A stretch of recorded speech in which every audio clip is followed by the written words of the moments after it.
हे प्रणय, क्या हाल है? बस सौरभ मजे में। हाँ, आजकल तुमने अभी रिसेंटली देखा दिल्ली में एक्साइज पॉलिसी और अल्कोहल पॉलिसी को लेके बहुत बड़ा हंगामा हुआ है। तो ये हाँ थोड़ी पॉलिटिकल गहमा गहमी है बीजेपी आपकी, या इसमें कुछ गहरा पॉलिसी सबक है हमारे लिए? हाँ हाँ सौरभ, ये बहुत ही दिलचस्प पॉलिसी एरिया है, क्योंकि इसमें मैंने हाँ। देखा एकदम जबरदस्त कॉकटेल है। इसमें बहुत सारी चीजें हैं। जैसे हम्म। एक डिस्कशन है एमआरपी के ऊपर कि एमआरपी हम्म। होनी चाहिए कि नहीं किसी अल्कोहल या किसी भी आइटम पे। और फिर लाइसेंसेस कैसे होने चाहिए, सरकार को अल्कोहल बेचनी चाहिए या नहीं, उस पे हम्म। डिस्कशन हो रहा है। या फिर ये लाइसेंस बेचने में जो भ्रष्टाचार का मामला हमेशा ही आता है, वो बात है।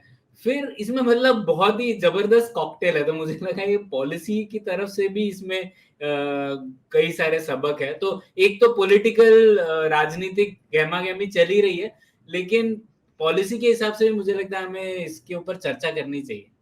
नहीं, ये जो भी तुमने सब सवाल बताए, मेरे ख्याल से ये सवाल तो काफी एरियाज में है और काफी है, पर ये एक इंसिडेंट में वो सब एक साथ आ जाते हैं, जो हाँ तुमने बोला, राइट? तो वो और कुछ नहीं तो मेरे ख्याल से तुम्हारे स्टूडेंट्स के लिए बहुत बढ़िया केस स्टडी है कि एक ही चीज में सब सब लेसन सीख जाओ।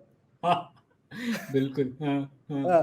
तो क्या क्या विचार है तुम्हारा ये अलग अलग चीजों के बारे में? थोड़ा सा इसका बैकग्राउंड भी दो। मेरे ख्याल से हम लोग तो सीधे घुस गए टॉपिक के बीच में, हमारे थोड़े श्रोताओं को पता भी नहीं होगा कि हुआ क्या। तो हुआ क्या, जरा एक एक पहले वहां से शुरू करते हाँ, तो जो अब मैं एकदम पीछे चला जाता हूँ कि एक हैं। क्यों हो रही है ये बात, मतलब हम्म। अल्कोहल एक्साइज ड्यूटी पर क्यों बात हो रही है। तो सबसे पहले तो हमको ये समझना है कि अभी सरकार को कोई भी पैसे कलेक्ट करने हो तो दो ही तरीके हैं। एक, total money is equal to tax rate multiplied by the amount collected of that ठीक है। टैक्स, है ना। तो हम्म। आपको जनरली अगर टैक्स कलेक्शन बढ़ाने हैं तो सबसे बेहतर तरीका होगा, जिसे हम लोगों ने कई बार पहले भी डिस्कस किया, lower the rate broaden the base, है ना। तो रेट कम हम्म। कीजिए, लेकिन इतने लोग टैक्स पे करेंगे और टैक्स मिनिमम होगा तो लोग भी अपने से खुद से पे करेंगे, और उस तरीके से सरकार भी अमीर होगी और सरकार बहुत सारी चीजें कर पाएगी। तो उसका सबसे बिल्कुल। बेहतर वो तब होगा जब इकोनॉमी ग्रो होगी। जब इकोनॉमी ग्रो होगी तो लोग भी आराम से टैक्स करने के लिए, उन्हें कोई दिक्कत नहीं होगी ज्यादा। तो लेकिन हम्म। अब पिछले 10 सालों से क्या हो रहा है सौरभ, हमारी अर्थव्यवस्था तो इतनी अच्छी कर नहीं रही है।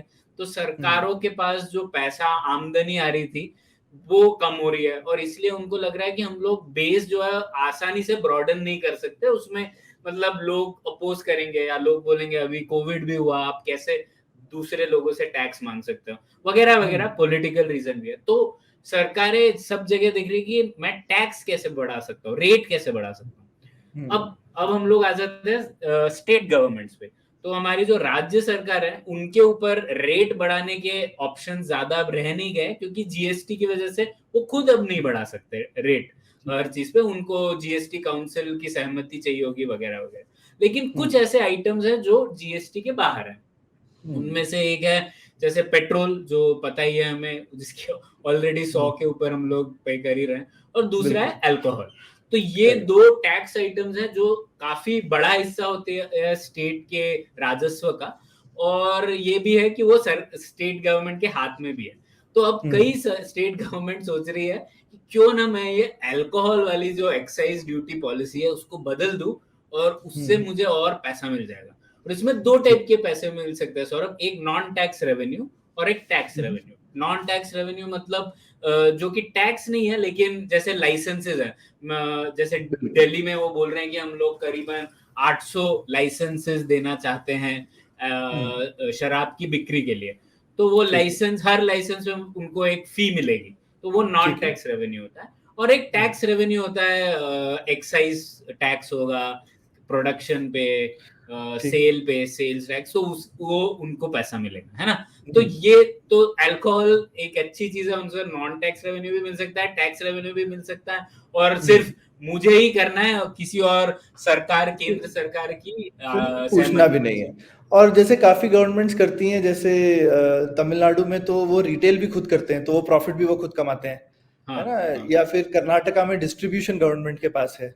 राइट। तो रिटेल प्राइवेट है, लेकिन डिस्ट्रीब्यूशन तो वो बीच में 1-2% जो है वो भी उनके पास नॉन टैक्स रेवेन्यू आता है उससे। हाँ, वो अलग बात है कि टैस्मैक मोनोपोली होने के बावजूद भी प्रॉफिट नहीं कमाती, और ये हाँ देवेश कपूर ने लिखा भी है इसके ऊपर कि हाँ मतलब हाँ you need a special skill to हाँ, रन अ कि अल्कोहल कंपनी एंड रन हाँ इट इन लॉस। बिल्कुल, दारू के धंधे में नुकसान, मतलब वो भी मोनोपोली है जब। हाँ, हाँ तो खैर वो अलग बात है, लेकिन हाँ हाँ, तो ये मेन मुद्दा है। तो हम लोगों ने पंजाब के ऊपर एपिसोड किया था सौरभ, तो ये आप सरकार पंजाब में भी यही ट्राई कर रही है कि उन लोगों का पंजाब की, तो हम लोगों ने आर्थिक व्यवस्था बहुत ही बुरी हालत है, हम लोगों ने डिस्कस किया था। तो इस आर्थिक व्यवस्था को बेहतर करने का एक जो उनके पास बड़ा सॉल्यूशन है वो है एक्साइज ड्यूटी बदलने का। तो ठीक है। वो लोगों ने पंजाब में ऐसा क्यों किया, क्योंकि उन्होंने दिल्ली में ये ऑलरेडी कर चुके थे वो। ठीक है। और तो कुछ सितंबर 2020 में उन्होंने ये पॉलिसी पहले लाई थी दिल्ली में, मतलब प्रपोज की थी, दिल्ली एक्साइज पॉलिसी 21-22। तो उसमें ठीक। उनका मेन आइटम ये था, ये मेन मोटिवेशन यही है कि उनको सरकार का जो रेवेन्यू है, राजस्व है, वो बढ़ाना है। और जैसे कि हम लोगों ने चर्चा की, अल्कोहल उनको लगता है कि एक ऐसी चीज है जिससे कि हमें जल्दी से फायदा हो सकता है। तो इस एक्साइज ड्यूटी में कई सारी चीजें थी। एक उन्होंने क्या किया, सबसे पहले उन्होंने बोला कि सरकार खुद दिल्ली में कम से कम 300-400 शराब की दुकानें चलाती हैं। तो उन्होंने बोला अच्छा। है सरकार को निकलना चाहिए इस बिजनेस से, बिल्कुल बिल्कुल। तो बिल्कुल। उन्होंने बोला कि हम लोग जितने लाइसेंसेस हैं, पहले तो हम्म, उन्होंने दिल्ली को कुछ 32 जोन में डिवाइड कर दिया, और उन्होंने सोचा हर जोन में कुछ 27 शॉप होने चाहिए वगैरह वगैरह। ठीक है। और तो कैसे किया वो मुझे पता नहीं कि क्या मैकेनिक्स है, बट उन्होंने हम्म, ये सोचा कि इक्विटेबल डिस्ट्रीब्यूशन होना चाहिए शराब का। ऐसा ना हो ठीक कि है। एक एरिया में बिल्कुल शॉप ना हो, क्योंकि फिर वहां पे गैर हम्म, कानूनी शराब बिक सकती है वगैरह वगैरह। तो उन्होंने श्योर। ऐसे डिसाइड किया 32 जोन में डिवाइड करेंगे, और इसमें इतने शॉप्स होंगे, और जो भी लाइसेंसेस हैं वो फ्रेश लाइसेंसेस दिए जाएंगे। अच्छा। सब प्राइवेट कंपनीज को दिए जाएंगे लाइसेंसेस। उन्होंने ये भी बोला कि ऐसे भी लाइसेंसेस हम लोग इंश्योर करेंगे कि जो मैन्युफैक्चरर्स है अल्कोहल के, वो बिक्री ना कर रहे हो। तो अच्छा। वो सब चीजें हैं उनमें। तो ये मेन रिफॉर्म था कि सरकार बिक्री में नहीं होनी चाहिए अल्कोहल की, सरकार सिर्फ रेगुलेशन में होनी चाहिए। दूसरा बढ़िया। फिर उनमें से अलग चीजें भी थी सौरभ, उन्होंने कुछ अच्छी चीजें इसमें, जैसे उन्होंने ये भी कहा कि खुद आप एमआरपी जो रहता है उसके नीचे भी बेच सकते हैं अल्कोहल। हम्म तो हम्म कुछ लोगों को डिस्काउंट देना है तो आप डिस्काउंट दे सकते हैं। हम्म, तो ये भी उन्होंने प्रपोज किया था। फिर ये भी बोला कि जो शॉप्स हैं वो 3 बजे तक खुले रह सकते हैं। वाह। अभी तक कुछ फिर इसमें और भी थोड़ा सौरभ रेवोल्यूशनरी चीजें थी, जैसे उन्होंने ये भी बोला था कि जो अल्कोहल ड्रिंकिंग लिमिट है वो 25 होती है दिल्ली में, तो वो उसको अच्छा। 21 करना चाहते थे। लेकिन ठीक है। वो फिर मुझे लगता है बहुत लोगों ने ये पॉलिसी ड्राफ्ट जब उन्होंने डाला था तो उनको 1000 से ज्यादा कमेंट आए। तो अच्छा। शायद कई लोगों ने बोला नहीं नहीं ऐसा मत करो, जबकि हमें पता है कई लोग पीते होंगे हाँ 21 के ज्यादा, लेकिन ठीक है हाँ। उन्होंने ये सब छोड़ दिया। और एक और अच्छी चीज थी सौरभ इस नीति में, आपको तो पता ही है कि कितने रेस्ट्रिक्शंस होते हैं वो अल्कोहल सेल में, है ना। दो दरवाजे होने चाहिए वगैरह वगैरह, ऐसे टाइप के हाँ हाँ। नियम रहते हैं ना। तो उन्होंने हम्म, ये भी बोला कि बार्स लाइसेंस ओपन स्पेसेस में भी बेच सकते हैं अल्कोहल। ठीक है। ठीक तो है, तो तो ओपन काफी बेसिकली मुझे, बिना हाँ छत वाली वगैरह, हाँ। हाँ हाँ। जैसे तो रूफटॉप बार कोई बना लेगा वगैरह वगैरह। बिल्कुल, तो काफी अच्छी चीजें थी इस एक्साइज पॉलिसी में। और इस सरकार का दावा है कि उन्होंने जब ये शुरू की उसके बाद उनको कुछ 8,700 करोड़ रेवेन्यू भी मिला है। वाह। बोल रहे हैं 27% हमें रेवेन्यू में वृद्धि हुई है। और वो तो कह रहे हैं कि अगर ये पॉलिटिकल इशू नहीं होता तो उनको और भी ज्यादा पैसे मिलते, इससे वो डबल कर सकते थे अपना रेवेन्यू वाह। पहले का। तो ये चीज थी, यहाँ से शुरुआत हुई। लेकिन जैसा कहते हैं ना, हर अच्छी नीति शायद अच्छी पॉलिटिक्स नहीं होती, हर अच्छी नीति अच्छी राजनीति नहीं होती। तो राजनीतिक मामले में ये अटक गई बात। तो कई तरीके की ऑपोजिशन हुई, तो सौरभ, सबसे पहले तो ये बात हुई कि जो लोग खुद जिनके लाइसेंसेस थे वो तो अपोज करेंगे ये बात, क्योंकि लाइसेंसेस बिल्कुल आप उनके जा फ्रेश रहे से थे हाथ देना से। चाहते हैं। हाँ, और ये भी हमें पता है कि अल्कोहल बेचने वाले लोगों के बहुत ही स्ट्रांग पॉलिटिकल कनेक्शन भी होते हैं, क्योंकि हम लोगों ने और मैं उसे इतना बोलूंगा हाँ, ट्रस्ट। और जो पुराने जिन लोगों को गवर्नमेंट इश्यूड दुकानें मिली हुई होंगी वो भी सब पॉलिटिकली कनेक्टेड लोग ही होंगे, उनके हाथ से जारी होंगी ना चीजें। बिल्कुल बिल्कुल। तो इसीलिए जो अब जो स्टेटस को है, उस स्टेटस को में बहुत लोग इन्वेस्टेड है और वो नहीं चाहते कि चीजें बदले। तो और मुझे लगता है इसमें बहुत बड़ा पॉलिसी लेसन है ना, हर रिफॉर्म जो हम लोग बात करते हैं वो जनरली ऐसा ही होता है, उसके फायदे बहुत ही विस्तृत होते हैं, कई लोग डिस्ट्रीब्यूटेड होते हैं, लेकिन जो नुकसान होता है उस रिफॉर्म का वो बहुत कॉन्सेंट्रेटेड होता है, तो लोग अपोज करते हैं। और खासकर 400 500 बहुत अमीर लोगों को नुकसान होने वाला हो तो वो लोग बहुत कुछ कर सकते हैं आपके साथ। हाँ, तो बस वही हुआ, तो काफी पॉलिटिकल ओपोजिशन एक तो हुआ, दूसरे जो ओपोजिशन है उन्होंने बोला कि नहीं इसमें करप्शन हो सकता है, और उन्होंने सौरभ जैसे 2G मामले में एक नोशनल लॉस का एक टर्म आया था ना, कि हमें एक नोशनल वैल्यू है जो हमें नहीं मिल रही है, वैसी बात इस बार भी उठी कि सरकार ने कुछ करप्शन किया है, और वो एक हम लोग वो कुछ कुछ लाइसेंसेस थे जो उन्होंने वेव ऑफ कर दिए इस नीति के लिए, तो बोल रहे उस लाइसेंस को अगर आप लेते तो हमें इतना पैसा कमा सकते थे जो कि हमें नहीं मिला। तो ये तो हमें पता है ये सब पॉलिटिकल है, क्योंकि रेवेन्यू अगर ज्यादा अल्कोहल की बिक्री होगी तो रेवेन्यू उससे कई ज्यादा होगा जितना वो लाइसेंस में नहीं मिला। लेकिन खैर वो सब ऑपोजिशन हुए। फिर कुछ इकोनॉमिक चीजें भी हुई सौरभ जो कि दिलचस्प है। एक तो जैसे ही उन्होंने बोला कि एमआरपी से कम कर सकते हैं, तो कुछ जो प्राइवेट प्लेयर्स है उन्होंने एकदम डीप डिस्काउंट देने लग गए। तो फिर कुछ दूसरे लोग जिनको लाइसेंस मिला था वो बोलने लगे यार हम लोग तो छोटे प्लेयर्स हैं, हम लोग कैसे देंगे इतना डिस्काउंट, तो हमें लॉस हो रहा है। तो कुछ कुछ ऐसे भी हुए सौरभ, जो 800 लाइसेंसेस थे उनमें से कुछ लाइसेंस बिके ही नहीं या शॉप्स ही नहीं शुरू हुए, क्योंकि वो लोग बोल रहे थे कि हमें फायदा नहीं हो रहा है या हमें लग रहा है कि हमें पैसा नहीं मिलेगा। अब पूरे पूरे दिल्ली में थोड़ी हर जगह पे आई मीन कि कभी कभी आप ज्योग्राफिकली थोड़ी डिस्ट्रीब्यूट कर सकते हो, उसकी डिमांड जो है वो यूनिफॉर्म थोड़ी होती है हर जगह। तो कुछ कुछ ऐसे एरिया होंगे जहाँ पे आपको नहीं लगेगा कि लोकेलिटी इतनी अमीर है जो कि आप जहाँ पे वसूल पाएंगे अपनी लाइसेंस का पैसा। बिल्कुल, तो मुझे नहीं लगता कुछ लॉस है अगर कम शॉप्स हो, मतलब 800 से 600 हो जाए तो ठीक है, मतलब इट इज द मार्केट में मार्केट। उतनी डिमांड है। हाँ बिल्कुल, अगर मार्केट में उतनी डिमांड है तो क्या नुकसान है। हाँ, तो पूरे ठीक है, 800 बस बिक जाए तो आपको सोचना चाहिए कि अरे यानी हमने शायद कम खोली थी। हाँ बिल्कुल। तो लेकिन सरकार को डर लग गया इस नीति से कि अरे ये क्या हो रहा है, तो उन्होंने फिर थोड़ा चेंज कर दिया पॉलिसी को। उन्होंने बोला कि आप सिर्फ 25% ऑफ एमआरपी तक ही डिस्काउंट दे सकते हो। तो फिर ठीक है, सरकार ने वो शुरू किया, लेकिन उसके बाद लोग क्या करने लगे, लोग by one get one free करने लग गए। तो प्राइस 25% तक ही फिक्स है, लेकिन by one get one free हो गए। तो ये लोगों ने थोड़ा अपोज किया। एक थोड़ा डिविएशन लेते हैं, मैंने ये भी सुना कि गोवा में लोग बहुत गुस्सा हो गए। कुछ गोवा में जो अल्कोहल बेचते थे लोग, वो बोल रहे कि नॉर्थ इंडिया के लोग जब हमारे यहाँ आते थे तो बहुत अल्कोहल खरीद के लेके जाते थे, लेकिन अब वो हमें बोल रहे हैं कि इससे सस्ता तो दिल्ली में है, तो हम नहीं खरीद रहे आपसे।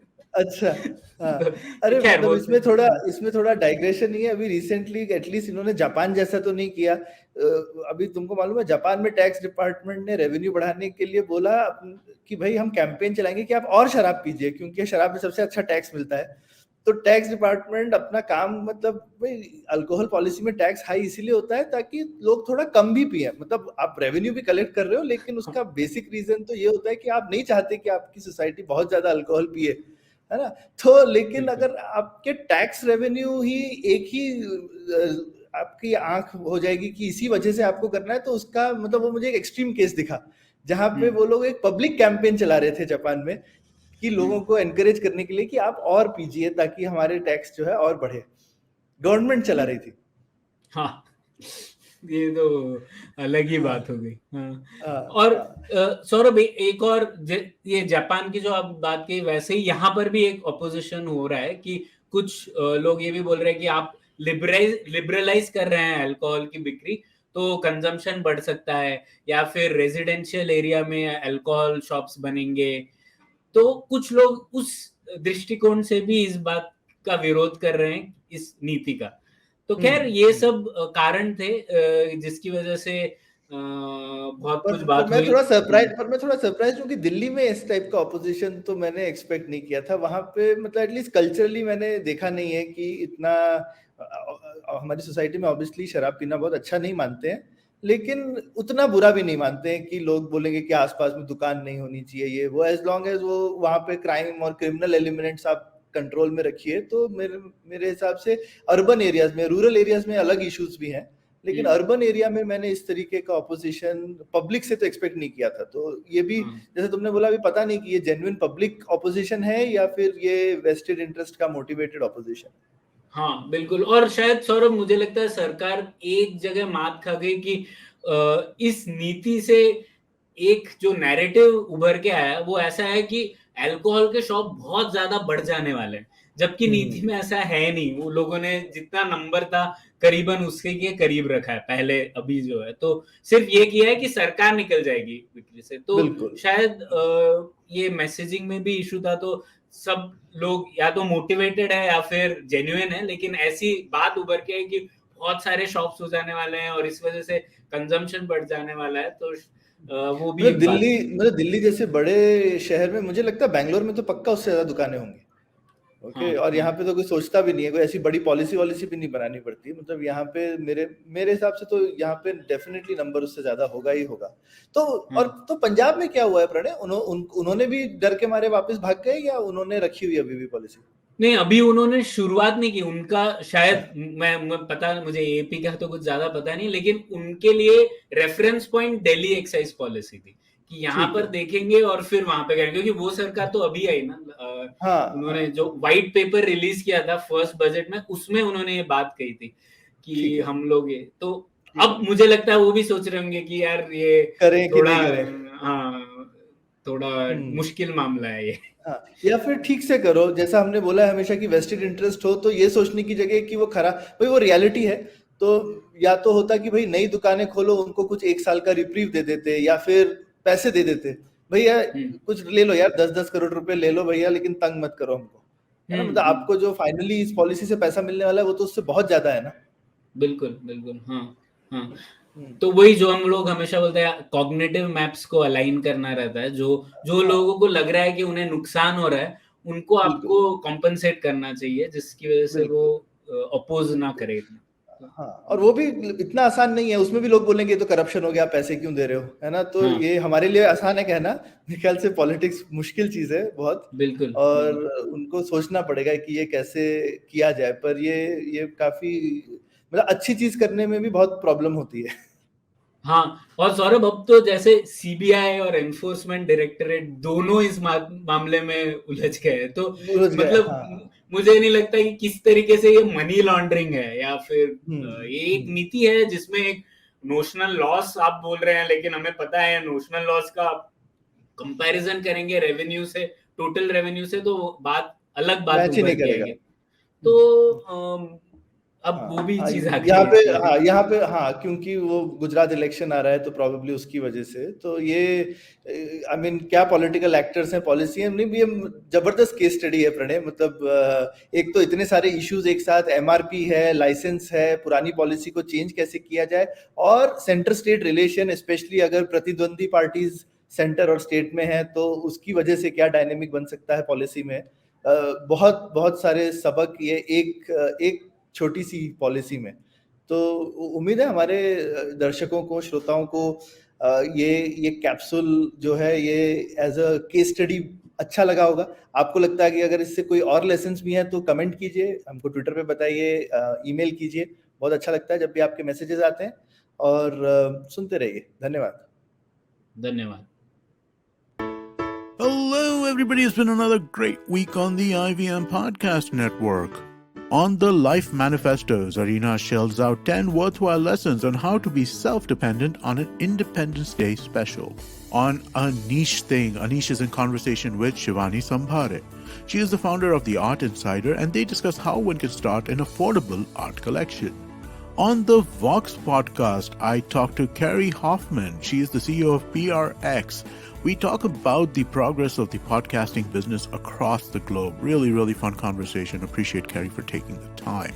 On the finale of Do What Floats Your Boat, Nani speaks to Aman Gupta, co-founder and CMO of Boat Lifestyle. They discuss his entrepreneurial journey and inspiration. And on Cider Says It's Cock and Bull, Cyrus Ayushi, Vikramaditya and Sriram talk about the attack on author Salman Rushdie.